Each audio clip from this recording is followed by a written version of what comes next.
بسم اللہ الرحمن الرحیم۔ رمضان کے دوسرے عشرے میں اتنی برکت ہے، صرف ایک ہی بار یہ تسبیح پڑھنی ہے۔ تیسرا عشرہ شروع ہونے سے پہلے اللہ کروڑ روپے دے دے گا۔ آزما لو ماہ رمضان کے دوسرے عشرے میں آج کے دن کا بہت ہی طاقتور اور مجرب وظیفہ ہے۔ اس وظیفے کو کسی صورت مت چھوڑیے محترم ناظرین، یہ دن بہت اہم ہے۔ آپ نے ایک تسبیح پڑھنی ہے، اچانک ہی آپ کو غیبی مدد شروع ہو جائے گی، آپ خود حیران رہ جائیں گے، اتنی دولت ملنا شروع ہو جائے گی۔ یہ عمل ضائع نہ کیجیے گا، یہ عمل بہت ضروری اور بہت اہم ہے۔ رمضان المبارک کا مہینہ ابھی شروع ہوا تھا کہ دیکھتے ہی دیکھتے ایک عشرہ مکمل ہو گیا۔ رمضان المبارک سراپائے رحمت و برکت کا مہینہ ہے۔ اس میں باران رحمت کی فضا ابر رحمت بن کر برس رہی ہے اور اب دوسرے عشرے کا آغاز ہو چکا ہے۔ ویسے تو سبھی دن اللہ کے ہیں، رات بھی اسی کی ہے، لیکن اس کی رحمت اپنے بندوں کو نوازنے کے لیے بہانے ڈھونڈتی رہتی ہے۔ اس لیے اس نے کسی شب کو لیلۃ القدر بنا دیا اور کسی مہینے کو ماہ مبارک بنا دیا۔ اگرچہ رمضان کو عشروں میں تقسیم کرنے والی حدیث ضعیف ہے، تاہم اس کو استعارے کے طور پر بھی لے سکتے ہیں۔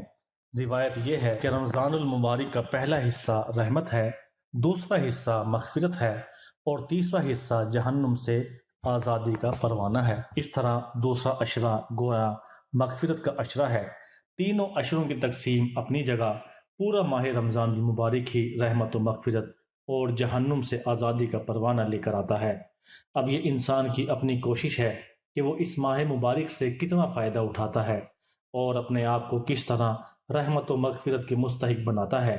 اس مبارک مہینے میں عبادت کا ثواب بڑھا دیا جاتا ہے اور اس کا ثواب 70 گنا زیادہ ہو جاتا ہے۔ نوافل کا ثواب فرض کے برابر ہو جاتا ہے۔ یہی معاملہ صدقات و عطیات کا بھی ہے، ان کا بھی ثواب بڑھ جاتا ہے، کیونکہ اس ماہ میں سرکش شیاطین قید کر لیے جاتے ہیں، اس لیے اچھے اعمال کرنا آسان ہو جاتا ہے۔ ماہ مبارک کے عشرہ میں مغفرت کا ایک تقاضا تو یہ ہے کہ ہم زیادہ سے زیادہ توبہ استغفار کریں۔ استغفار خود ایک عبادت ہے اور احکم الحاکمین سے اپنے گناہوں کی معافی کے لیے بھی درخواست کا استغفار سے انسان کے اندر تکبر کا مادہ بھی ختم ہو جاتا ہے۔ نام اعمال میں بھی استغفار ایک قیمتی اضافہ ہے۔ ایک حدیث میں آتا ہے کہ جس شخص کے نام اعمال میں استغفار کی کثرت ہو، اس کے لیے بڑی خوشی کی بات ہے۔ استغفار آخرت کے اعتبار سے تو بڑی فضیلت کی بات ہے اور استغفار کرنے والے کے لیے بھی نہایت قیمتی خزانہ ہے، لیکن اللہ رب العزت نے دنیا میں بھی استغفار میں بڑی فضیلت رکھی ہے۔ قرآن مجید میں استغفار کے فوائد میں یہ بھی لکھا ہے کہ جب وہ توکل اور استغفار کرتے رہیں گے، اس وقت تک وہ عذاب سے محفوظ رہیں گے۔ گویا استغفار کی کثرت سے اللہ تعالی دنیا انسانیت کو عذاب سے اور بلاؤں سے اور وباؤں سے محفوظ رکھے گا۔ دوستو، وظیفہ بتانے سے پہلے حضرت علی کا قول سن لیں۔ ایسی کون سے 3 عمل ہیں جو میاں بیوی کے کرنے سے گھر میں پریشانیاں آتی ہیں؟ اس بارے میں حضرت علی رضی اللہ تعالی عنہ کا فرمان جاننے کے لیے اور وظیفہ جاننے کے لیے اس ویڈیو کو آخر تک ضرور دیکھیے گا۔ میاں بیوی کے 3 کام گھر میں غربت لاتے ہیں۔ یہ 3 کام کبھی نہ کرنا، اگر کرو گے تو یاد رکھنا غربت کا سمندر تمہارے گھروں کو ڈبو کر رکھ دے گا۔ تم لوگ غربت کی دلدل میں پھنس جاؤ گے، پریشانیوں مصیبتوں کے دلدل میں پھنس جاؤ گے، اس طرح پھنس جاؤ گے کہ باہر نکلنے کا کوئی راستہ ہی نہیں ملے گا۔ یہ 3 کام کبھی نہ کرنا۔ آخر وہ 3 کام کون کون سے ہیں جن کے کرنے سے انسان تنگ ہو جاتا ہے، انسان مصیبتوں میں، مختلف بیماریوں میں مبتلا رہتا ہے، سونے کی اینٹوں سے بنایا گیا گھر جہنم کے گھڑوں میں سے گھڑا بن جاتا ہے۔ آخر میاں بیوی کی وہ 3 کام کون کون سے ہیں؟ حضرت علی رضی اللہ تعالی عنہ سے جانتے ہیں کہ وہ 3 خطرناک کام کون کون سے ہیں۔ ایک شخص بڑی دور سے حضرت علی رضی اللہ تعالی عنہ کے پیچھے نماز پڑھنے آتا تھا۔ ایک مرتبہ وہ اچانک کہیں چلا گیا اور یہ معلوم نہیں کہاں گیا۔ کچھ دن بعد حضرت علی رضی اللہ تعالی عنہ کہیں لمبے سفر کو گئے۔ واپسی پر آپ تھکے ہوئے تھے۔ آپ رضی اللہ تعالی عنہ نے ایک گھر دیکھا، گھر کی ایک دیوار تھی۔ اسی راستے پر آپ رضی اللہ تعالی عنہ گھوڑے سے نیچے اترے۔